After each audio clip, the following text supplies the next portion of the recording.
We're back, and mostly on time. Mostly. And colder than ever. Colder than ever. We've been snowed in for 3 days. I'm sure that you're preaching to the choir. Oh, I'm sure. And I'm sure that our amount of snow is laughable to lots of other people. Mm-hmm. But for us, it was significant. And especially because we live somewhere that doesn't get snow and they don't prepare for snow. And so then the roads are terrible for days and nothing gets salted, nothing gets plowed. But you know what? The bright side is that even though I don't think we got a full foot of snow, we got school canceled for 3 whole days. That's only good news for her. My paycheck, depends on the days that I work. I don't get sick days. But also, can you imagine, like, the people in, like, Wisconsin that are, like, seriously, 3 Y'all days? got snow days for 3 days for this. Like, baby snow. For your little baby 8 inches of snow. Little tiny baby snow. I think the only person that didn't suffer the snow was Amy, because she escaped to Seattle, and Washington didn't get the storm. Well, pin a rose on her nose. I know. She's probably up there, like, watching hockey or something. Yeah. Being cold on purpose. Watching some, like, heated rivalry. Boy aquarium. She does love a boy aquarium. I hear many do. There's one sport that I watch, and it's baseball. Yeah. So. All right. Well, what else? I mean, we've been stuck in a house together for 5 days, so. Yeah, so and plus just we've been stuck in the house for 5 days. Literally. So nothing is new. Yeah, our little town doesn't clear roads, so we've literally been stuck in the house. There was no going anywhere. Yeah. We finally got the car out of the driveway today, and even that was a little treacherous. Yeah. Yeah, there's like no door dashing, there's no Walmart delivery, there's nothing. It's just, yeah. Well, that's the news. That's really the news. So have a swell week, and we'll see you around. All right, bye. Bye. Or do you want to hear a story first? Oh.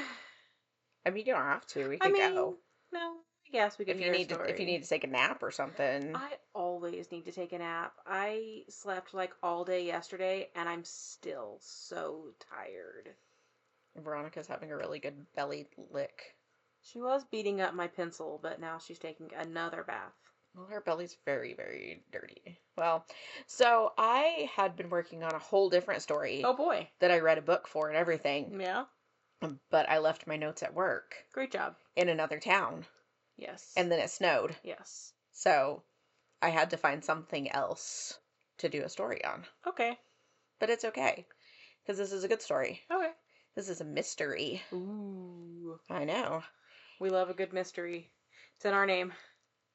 You're right, it is. Yeah. Sure is. The Vanity Fair article that I read on this was titled The Body in Room 348. Dun dun dun! That's right. So, the story starts with a man named Greg Fleniken. Okay. Greg was a 55-year-old man from Lafayette, Louisiana. And in his younger years, he had worked on ships and was out at sea for months at a time. Same. Yes. He transitioned to work as a landman. Is it landman or is it landman? I would say landman. Especially around here. Yeah. Yeah. Well, I have not watched the show. It kind of looks good. Yeah. Like, it kind of looks like the show I would probably like to watch. I've never watched it. Also, living in an oil-heavy place like we do, I didn't really know what a landman was specifically. Yeah. But according to... It's a man of the land. It's a man of the land. He was a man of the sea, and now he's a man of the land. Mm-hmm. First he was a seaman, or a seaman. Seaman. And then he became a landman. Or a landman. Landman. Anyway, according to Google AI, a landman is a professional in the oil, gas, and energy industry who acts as a crucial link between energy companies and landowners negotiating contracts for mineral rights and land use. Okay. So basically, like, researches titles, secures leases, negotiates contracts for drilling, those kinds of things. Okay. Which I think is what Billy Bob Thornton does. I think so. I think that's the I think whole he is of the show. the landman. I think so. Yeah. Well, eventually, Greg and his brother Michael went into business together doing this, and their offices were located in Beaumont, Texas, which was about 2 hours away from Lafayette. Every Monday, he would drive the 2 hours to Beaumont, spend the week, and then go back home to his wife Susie on the weekends. Greg and Susie were actually married to each other for the second time. Okay. Susie had been a singer in a rock band when she and Greg first met and married. Same. Yes. There always delivery. I Oh, assume it's that my your ink. package is here. How ridiculous. This guy battled the snow and ice to bring me a 2-ounce bottle of purple ink At 7:30 at in the 7:30 evening. in the evening, and now he's got to drive 30 miles back to the UPS place. Poor guy.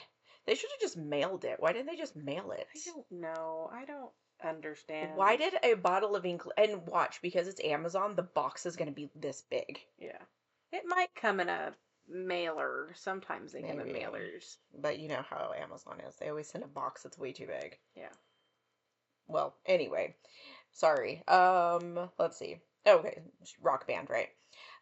There wasn't really any information on their first marriage, but according to Vanity Fair, when Susie called Greg later in life, he reportedly told her, "I've been waiting for you to call." Was she like Susie of Susie and the Banshees, or No, it wasn't. Susie Sue? It wasn't like Sioux or however Susie and the Banshees spells her name. Okay. No, just plain Susie. Okay. I'm sorry, Susie, you're not plain. Just lame old Susie. I don't know. Basic Susie. Basic Susie. Oh, simple Susie. Hmm. Susie plain and tall. This is not Sarah for sure. No. Definitely not.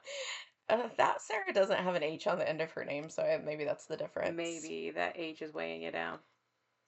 It kept me from growing any taller. Sarah's, the rest of you out there, are you also short? The ones that spell their names Both correctly. ages. Yeah, anyway. So at the time of this incident, they had been married for 15 years, so apparently this time stuck. Okay. I kind of wondered, like, she was in a rock band, he was a seaman. Maybe it just didn't work out because they were, like... Never in the same place at the same time? You never know. So when Greg was in Beaumont, he stayed at the MCM Elegante. Ooh. And I'll tell you what, I never in a million years would have thought that hotel was a chain. But here we are. Here we are. So, Greg seemed to be super low-key, like a creature of habit. He didn't really socialize. When he got back to his hotel, he changed into his sweats, crank up the AC, and he'd watch a movie in bed. So... The good life. He kind of... I was looking up a picture of him because I was curious. He reminds me of Nez a little bit. Really? Yeah, like old Nez. Yeah. But like old skinny Nez. Yeah. Not like old fat Nez. Yeah. But he's like tall and thin and like has white hair and like I don't know, there and like this beard and like there's just something about him that reminded me of Nez. Yeah. You'll probably look at it and be like, no, he doesn't. Not remotely, Not okay? even a little bit. I don't know what's the matter with you. Maybe it was the silver glittery shoes. I don't know. Possibly. Just kidding. Rest in peace. Greg was not wearing silver glittery shoes. Rest At in least not in the peace, picture I love saw. of my life. Yeah. Okay, well, according to the Vanity Fair article, Greg would lay out, this was like his nightly routine. He would lay out one of the hotel's hand towels on the bed, and he would put on it his ashtray, his cigarettes, his lighter, his phone, the remote control, and a candy bar. Okay. On the evening of Wednesday, September 15th, 2010, the snacks were root beer and a Reese's Crispy Crunch bar. And first of all, the only acceptable Reese's are cups, PCs, or Nutrageous. Yes. Like, who wants a Crispy Crunch bar? No. Not me. I had a crunchy Reese's bar one time, and it was not great. No? Did you buy it? I think so. Crazy. It was like when they were newish. I don't know. I don't know if they're the same ones he's eating. Is it like a Nutter Butter? The cookie inside is kind of like a Nutter Butter. Not a Nutter Butter. Excuse me. Like a Nutty Buddy bar. Yeah. I mean, I know what you meant though, and I said Okay. this. I said it as well, but yeah, I think the cookie inside is kind of Like a wafer. like a wafer, Mhm. but it just wasn't good. And also, come at me for saying Reese's because That's how it's I will pronounced. die on this hill. I sure will. I correct people when they don't say Reese's, actually, because Reese's rhymes with PCs. Yeah. Duh. Like, what? Like, that's what it's called. Also, I will die on the hill that it's PCs. It sure is. Okay. With the movie, Iron Man 2. Okay. Yeah. So he has good taste, other than he picked the wrong Reese product. Yes. Susie emailed him about a tax extension, to which he replied, "You're doing good, babe." And this was just a regular night for Greg. The only thing that was out of the ordinary was that at some point, Greg decided to pop some cord in the microwave, and it tripped the breaker to his room. It also tripped the breaker to the adjoining room 349 and a couple of rooms below him. I was laughing because I listened to the episode of RedHanded about this, and they're English.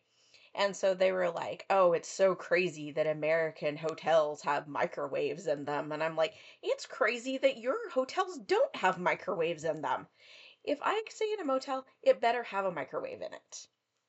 Even if I'm never going to use it, just in Yeah. case." And I'm not saying that all hotels in England are like this because I've never been to a hotel in England, but I can remember when we were looking up hotels in England, they were very different Oh, than these hotels in the United States. very different. Like, they didn't have bathrooms in the room. Oh, yeah, you specifically had to look for a hotel that had, like, private bathrooms. Yeah. It was crazy. And so, Like, they're, like, I don't know, like inns or something. Is that what, like a bed and breakfast or something, where, like, yeah. you have to share bathrooms? And absolutely not. But surely they have, like, big chain motels. They do. That... Yeah, they do. But, like, just in general, if you're just searching for a hotel, like, Mhm. you have to kind of, like, weed through the ones that are, like, oh, somebody's playing with that toy. But you have to, like, you have to specifically look for ones that say private bathrooms. It's crazy. Yeah. But back to this hotel that this man is staying in with the microwave tripping the breaker, it does not sound very elegante to me. Well, you know what? He lived there every week. They probably didn't spring for the most expensive hotel in town. Um, so when the maintenance man came up to fix it, Greg apologized, but it seemed like a pretty quick fix, which of course it was because our house is constantly tripping Yeah. the breaker to the dryer. You So just go, lift the thingy, flip the thingy, you're good to go. and Yeah, you're good to go until it trips again. until it trips again. So the next morning, Susie called Greg's office because she hadn't heard from him, and that was weird because they spoke every morning and he wasn't answering his phone. He also didn't show up to the office, and this was also super weird. So a couple of the guys from the office went over, not the office, but like his Yeah, office. not like The Office. Yeah, it wasn't like Michael Scott or anything.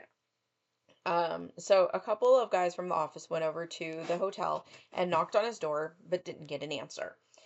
The hotel manager came and opened the door, where they found Greg dead on the rug with a cigarette between two fingers in his left hand. His room was warm and stuffy. His skin had turned a grayish blue color, and there was a wet spot at the crotch of his pajama pants. Okay. Detective Scott Apple was the detective who arrived at the scene, but he didn't find anything noteworthy. The room didn't seem disturbed. It didn't look as if there were any forced entry. There was no blood. Greg's wallet was still in the room with several $100s still in it. And after interviewing the room surrounding Greg's, no one heard anything or saw anything. And Detective Apple figured Greg died from natural causes. He looked around the room and in Greg's bags to see if he could find any pills or anything that might have caused him to collapse, but found nothing. Mm-hmm. And after speaking with Susie and Greg's brother Michael, this really seemed to be the case. They both told Apple that Greg refused to ever go to the doctor and had been a chain smoker for like his entire adult life. Yeah. He didn't drink, and he didn't like really overeat, but he also just ate whatever he wanted and he didn't exercise. Mm-hmm. And Susie was sad, but she also accepted that he probably just had like a heart attack or a stroke or something. And she Mm-hmm. even recalled him saying in the past, after hearing of someone dying suddenly, "Lucky bastard, that's how I want to go." Yeah. And so she just figured, okay, well, Greg got his wish. Yeah. It sucks, He's but dead. It sucks, yeah, but at least he went quickly and. exactly. So Greg was transported to the Jefferson County Medical Examiner. Dr. Tommy Brown, oh, I read that really weird. He was transported to the Jefferson County Medical Examiner, Dr. Tommy Brown, for his autopsy. And at first glance, he considered Greg's death unremarkable. He was in decent shape. He found a 1-inch abrasion on Greg's cheek from where he fell and hit the rug. Mm-hmm. And there was a half-inch laceration on his scrotum, which was curious. His scrotum was swollen and discolored, and there was some edema fluid, not Mm-hmm. like a lot. There was also bruising that spread from his groin area to his right hip, and it looked like someone had hit him really hard in the boy bits. Okay. So when Dr. Brown opened Greg up, things got even weirder. There was a lot of blood and extensive damage to his organs. Food had been ripped from his intestines. Yikes. There were small lacerations to his stomach and liver. He had 2 broken ribs, and there was a hole in the right atrium of his heart. So something kicked his ass from the inside? And yeah, Dr. Brown was sure that Greg had been beaten to death or crushed, and that the damage to his boy bits was caused by a hard kick consistent with steel-toed work boots. Okay. And he said that the blow to the chest had been so severe that Greg would have bled out in less than 30 seconds. He ruled the death a homicide, telling Detective Apple that these injuries are things he's only seen in people who have been in car crashes or crushed under something heavy. Yikes. And so when Detective Apple received this news, he was like, I'm sorry, say what now? Yeah, like how bizarre. Yeah. And he was seemingly alone. Yeah. And didn't see a large Acme anvil or. No, there were no anvils in the room. No. So Apple now realizes, it's just so funny calling him Apple. So now he realizes that this wasn't as easy as he expected because he has to start investigating it as a homicide. Yeah. He's not mad because he likes a challenge. Plus, it's his job. True. Beaumont is apparently no stranger to murder. Well, According to RennickLawFirm.com, Beaumont's violent crime rate is 278% higher than the national average. that's Mm-hmm. comforting, I think is the word I'm looking for. It's only safer than 3% of the rest of Texas, and 99% of cities in the United States are safer than Beaumont. I think we drove through Beaumont. Well, that was actually my next thing, was that we've only ever been to Beaumont twice, and it was only to drive through on our way to and from Florida. And I don't even know if we stopped there. I feel like we stopped at a Burger King there. Maybe. Well, I'm just really glad that no violent crime happened to us while we were there, Yeah. because this place sounds a little bit scary. Yeah. So in September of 2010, Greg's was the 10th murder that year, and all of the others had been pretty straightforward. They were like drug deals gone wrong, domestic incidents, etc. And so Greg's was definitely like a whole different animal. So Apple started with Greg's wife and brother and his job. Greg lit up a room. Well, sorry, Greg. I know. He wasn't like the life of the party, but he seemed liked by everybody. He didn't seem to have any enemies, and the physical evidence didn't make any sense. How was he beat so badly that internally his body was destroyed, but no outward signs of trauma other than the bruising to his groin? And I don't know, I was wondering if maybe he got beaten by a sack of oranges. Well, I don't know if a sack of oranges can tear up your insides like that. I don't know either. I know it's supposed to not leave bruising. Yes, that's what they say. I've never tried it. No, I've never tried to beat anybody with a sack of oranges. Maybe we will conduct a scientific experiment, but and now I just want some cuties. Yeah. Okay. Well, I have read in other stories and things that, like, bruises even continue to show up after Oh, death. yeah. And so sometimes bruises show up later and give away injuries that weren't immediately Mm-hmm. noticed, but that didn't happen here. Yeah. Like, no outward bruising other than the bruising to his groin area showed up. And nothing in the room was destroyed. And Mm-hmm. again, no anvil. So Apple checked with the hotel and discovered nothing, really. Greg never hung out at the bar, so it wasn't like he got into a drunken altercation. They'd never seen him take anyone up to his room. She's beating up your Oh, my slippers. slippers, yeah. There were some electricians who were staying in the hotel long term that Apple checked with because some of them had been staying in the room in 349 next to Greg's. Mm-hmm. And they claimed that they had been drinking beer in the room that night and had heard Greg cough at some point, but other than that, they hadn't heard anything. And at this point, Apple had only two theories. The first was that he discovered that the maintenance man who responded to the circuit breaker was a registered sex offender, which, by the way, is so scary to think that a hotel hired a sex offender. Yeah. Um, how because there have been maybe a couple of times where we've had to call a maintenance person to our Mm-hmm. hotel room, and so that scares me a little Oh, bit. yeah. Apple, Humans are scary. yeah, I mean, people are gross. not sure. We say it Um, every week.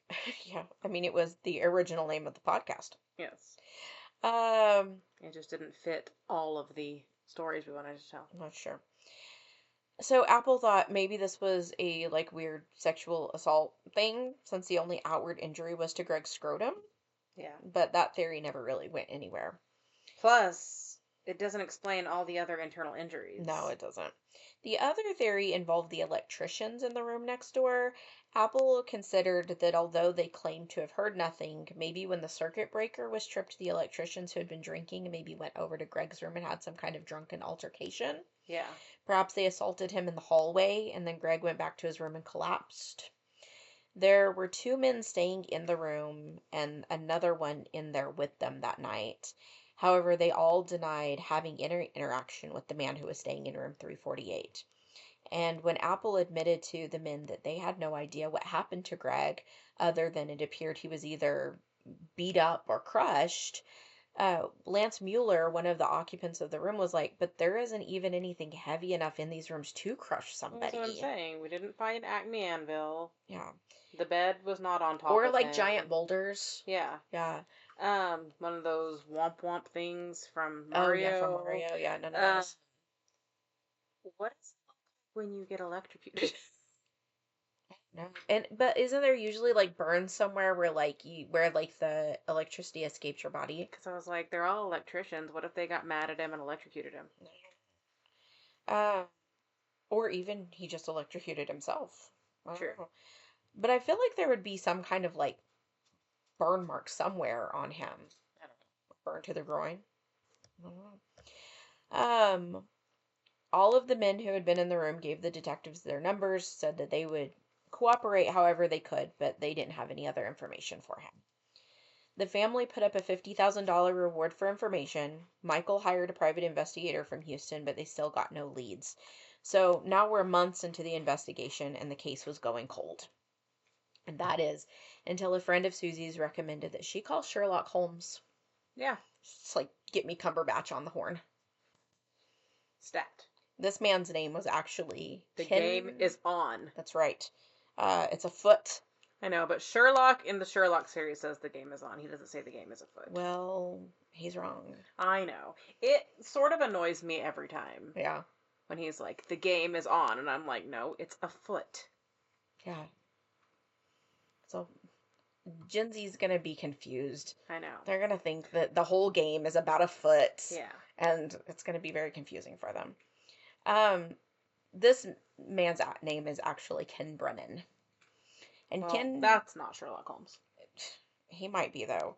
Ken Brennan is a former Long Island police officer and DEA agent turned private investigator based out of Florida. Well, Ken Brennan makes me think of Kenneth Branagh, and Kenneth Branagh played Wallander. Oh, well, there you go. Okay. So maybe they got Wallander on the case. Perhaps. He's described in the Vanity Fair article as having a thick New York accent with a voice that sounds like it's been strained through a cubic yard of gravel. And it's like, I'd never be able to replicate it, but I know exactly what it sounds like. Yeah. He also apparently is like a big dude with like gray hair and like wears like fancy gold jewelry and stuff. And Oh, like yeah. this is exactly who you want on the case, I think. Mm-hmm. He had been featured in a Vanity Fair article for another mystery he solved in Florida, which is how this friend found his name and told Susie about it. He seems like he specializes in mysteries.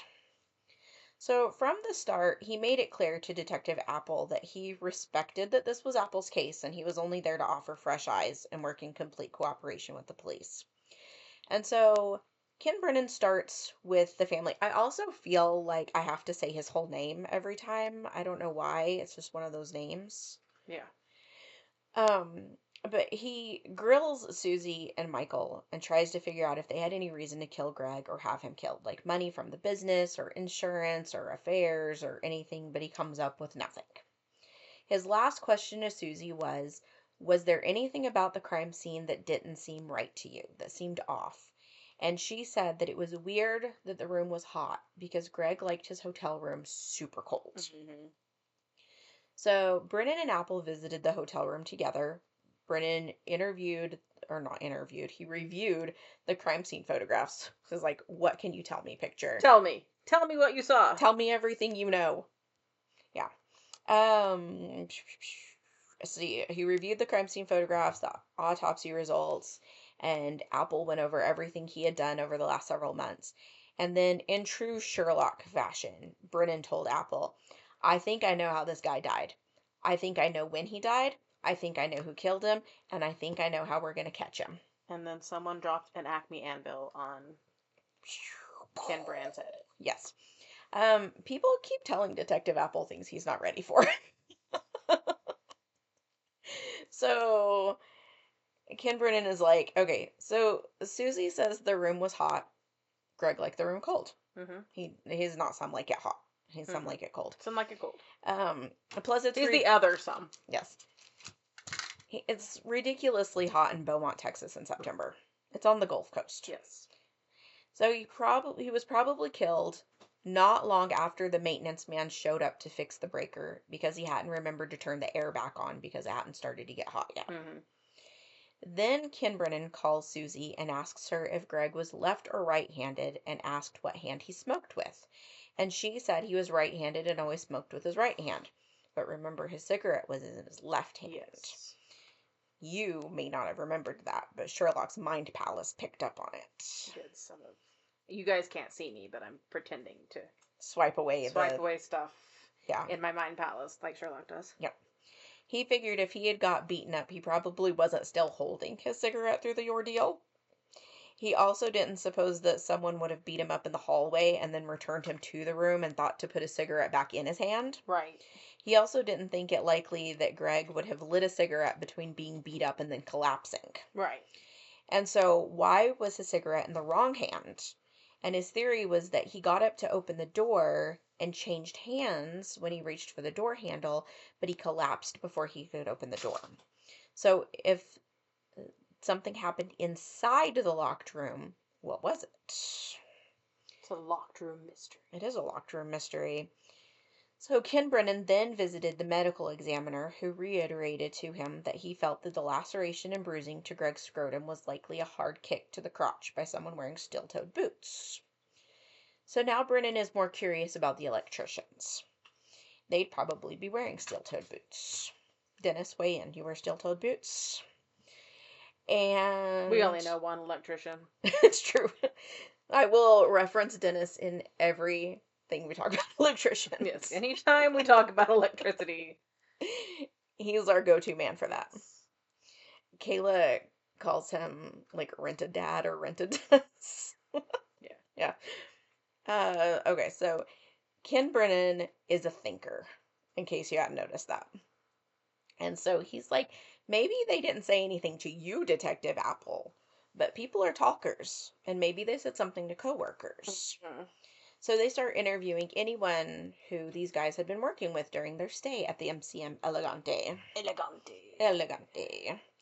So they all seem to have heard about the man dying, but nothing more. However, when they interviewed the crew's foreman, he mentioned something about hearing a gun going off in a boarding house. And Detective Apple was like, no, no, no. We're talking about the fight at the Elegante. There was no gun. Yeah. And the foreman was like, oh, well, then I don't know about that one. And Ken Brennan is like, oh boy, we're going back to that hotel to look for a bullet now.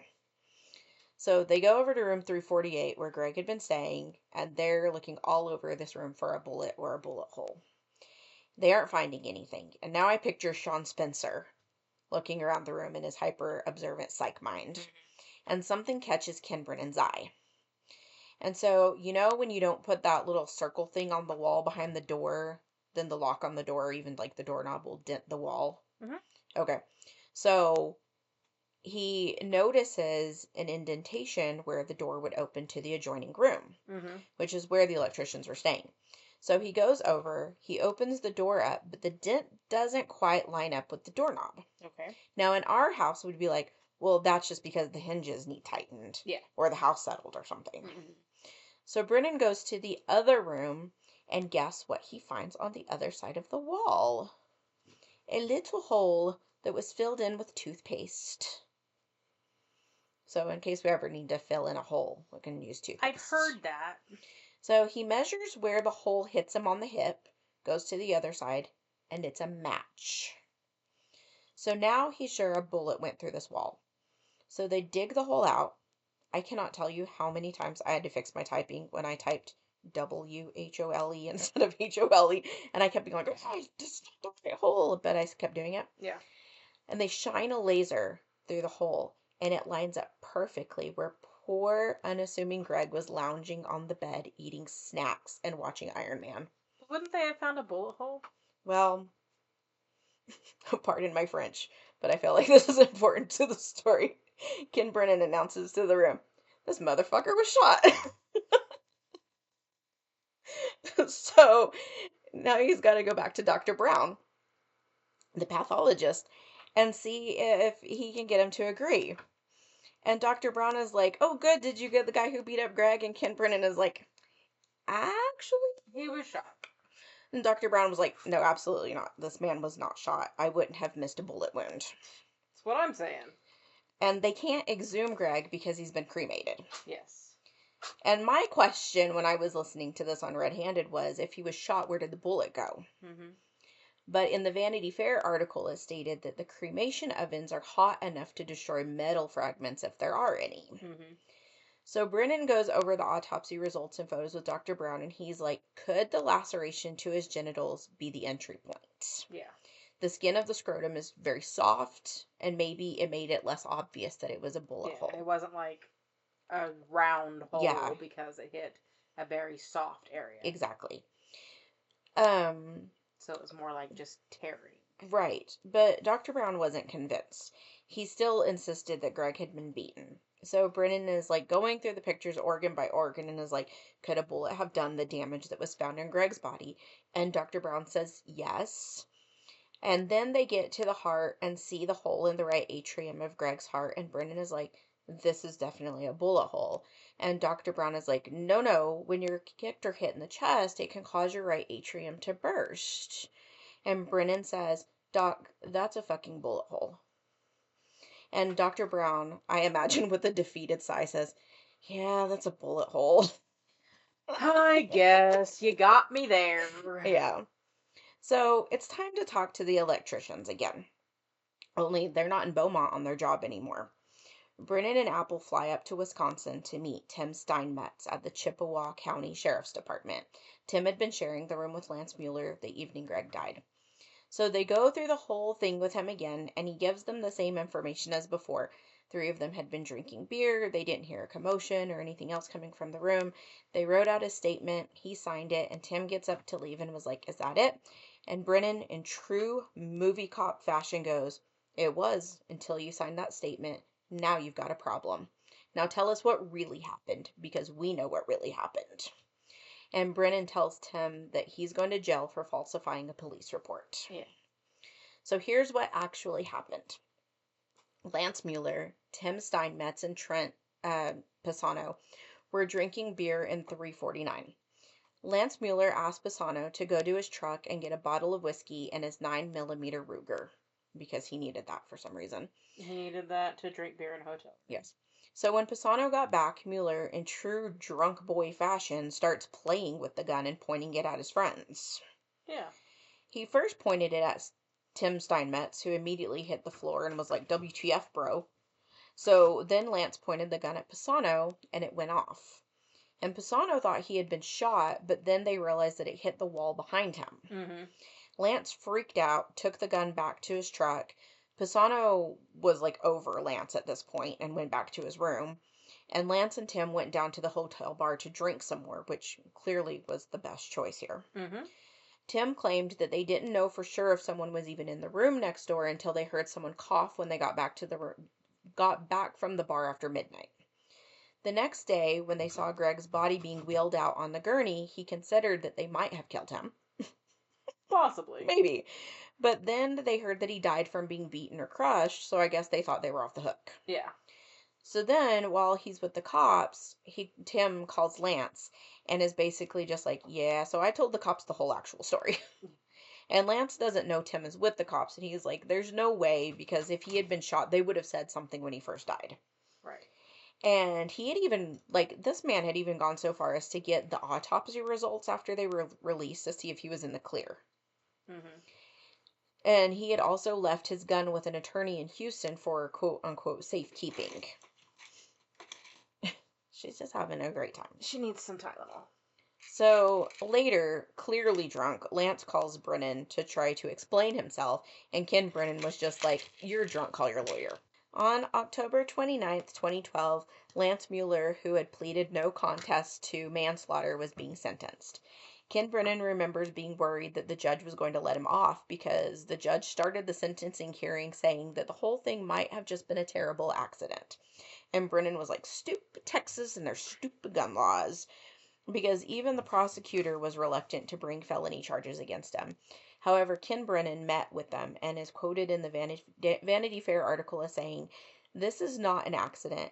An accident is when somebody comes in, has taken off their gun discharges, and God forbid somebody is hit. That's one thing. So then he goes on to talk about how, this guy was drunk and playing with the gun. And then, quote, the people with him realize that something bad could happen. He discharges around, almost kills the guy he's with, and then he does kill somebody on the other side of the wall. He knows that's something that could happen. It's an occupied hotel.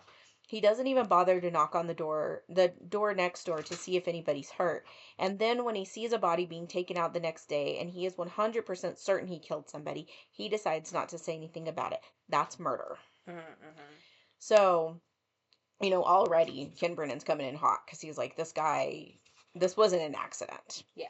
So the judge goes on to list off all of the choices Lance made that day and then all of the days after. He brought a gun across state lines. He was drunkenly playing with the gun in his hotel room and even pointing it at his friends. He didn't check on the person next door after the gun went off. He hid the gun in his truck, and then with the lawyer, he happily accepted the autopsy results. And didn't come forward. He is the one who patched the hole in the wall with the toothpaste. And so, he obviously didn't want to get caught. Yeah. If he hid his gun and patched the hole and... Exactly. Yeah. So in the end, Lance was sentenced to 10 years in prison. And Susie was given the chance to address Lance in court and told him, quote, I have waited over 2 years to look you in the face, eye to eye, and simply have the chance to speak directly to you. You would never have come forward with the truth. You murdered him. No, you didn't intentionally seek him out to murder him, but you murdered him with every lie you told, with every intentional selfish deception, with every cover-up over and over again. And she ended her statement with, quote, you have met your match. I would have spent the rest of my life tracking you down, and I found you. Greg's murderer. I brought you to justice. And she even said that when when Lance's sentence had been pronounced, that he looked shocked, and she thought, he's shocked, but not as shocked as my husband was. Yeah. And that is the crazy, mysterious murder of Greg Fleniken. Well, it was a mystery for an amount of time. Poor Greg, who just wanted to eat a candy bar and watch Iron Man. I know. What a way to go. It was. Can you imagine? Like, he probably had no idea what happened. No. And Like, in the time that he was alive, I'm sure he registered some pain and was like, oh what the yeah, hell I mean, it happened? probably hurt and like out of nowhere. I mean, he got shot in the bits I know. while he was just laying in bed. And so he probably got up to like go out the door or something and then collapsed before he could get to the door. And like the only thing that they could think of that didn't really fit was that the electrician said that they heard him coughing when they got back from the bar out like after midnight. But and so they were like, "Oh, he's alive." But they were just like, they could have just heard him coughing at some other point during the night, but they were also drunk. How would they remember? Yeah. But yeah. So that is a crazy story. It's a pretty crazy story. No, that's bizarre. And because I was originally going to be like, that's a really dumb reason to shoot somebody because the power Oh, the went circuit out. breaker, yeah. But then it turns out they weren't actually trying to shoot the guy. No, they were a just bunch of being drunk idiots. Yeah. And Yeah. Drunk idiots do drunk idiot things. yeah, they do. Okay, well, if that's all, then that's all. I think that's all. I don't think we really have anything else to say tonight. Not that we ever have a ton to say. I have so many things to say. Say them. I'm hungry. So I think we need to wrap this up so we can get some supper. Yes. I was like, it's like 1,000,000 o'clock. It's 8. It's close to 1,000,000 o'clock. What is she getting now? She's getting a tiny hair clippy. She's very busy. She knows where all the toys are that are not toys. Yeah, all the stuff she's not supposed to be playing with. She's very naughty, that Veronica Louise. She woke me up last night or this morning. She was standing on the fish tank trying to get all the stuff up here. Yeah. That sounds like her. She's a crazy beast. Yeah, she is. All right. Well, remember, you can find us on social media at Twisted and Mysterious, or you can email us at twistedandmysteriousPodcast@gmail.com. Did you notice how I didn't mess up one time? I got it all. I noticed how you were trying real hard, too. I did it. You did it. Usually when I try really hard is when I mess up. Yeah. All right. Well, I said all of the things correctly. Those are all of the things. And email us, like and subscribe. Call us, beep us if you want to reach us. And as always, remember that people are gross and don't get murdered. Yeah. Especially while you're just trying to chill in your hotel room. Yeah, that's a terrible place to get murdered on accident. Yeah. Okay, bye. Bye.